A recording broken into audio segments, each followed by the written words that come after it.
about the organ transplantation, because generally in medical field we encourage the blood donation for the patients who are suffering in a very critical condition, but after the brain death medical field encourages the organ donation like eye donation or liver donation, kidney donation. What is the Islam says about the organ donation? बहन ने सवाल पूछा है कि इस्लाम की राय क्या है organ donation के बारे में।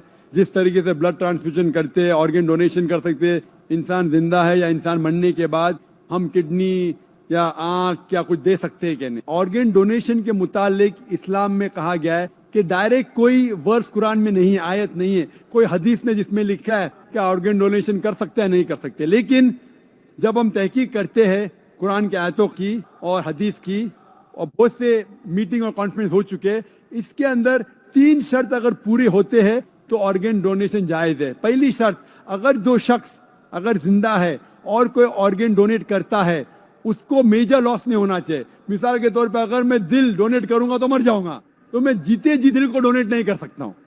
लेकिन आज की साइंस कहती है कि इंसान के पास 2 किडनी है, अगर वो 1 किडनी किसी को डोनेट करता है फिर भी वो 1 किडनी के जरिए जी सकता है। तो अगर मेरी वालदा की किडनी फेल हो चुकी है और मैं 1 किडनी मेरी वालदा को देता हूं तो ये जायज है। दूसरा पॉइंट, जो शख्स ऑर्गन को रिसीव करता है उसको मेजर बेनिफिट होना चाहिए उसके लाइफ में। और थर्ड, कोई भी ऑर्गन डोनेट करता है तो पैसा उसे नहीं मिलना चाहिए, not for any economical gains.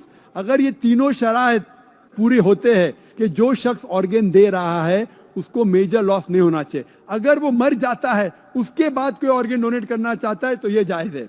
उसके बाद जो ऑर्गन रिसीव कर रहा है उसे मेजर बेनिफिट होना चाहिए उसके हेल्थ के अंदर। और थर्ड चीज, पैसे के लिए कोई भी ऑर्गन डोनेट नहीं करना चाहिए। अगर ये तीनों शराइत उतरते हैं तो ऑर्गन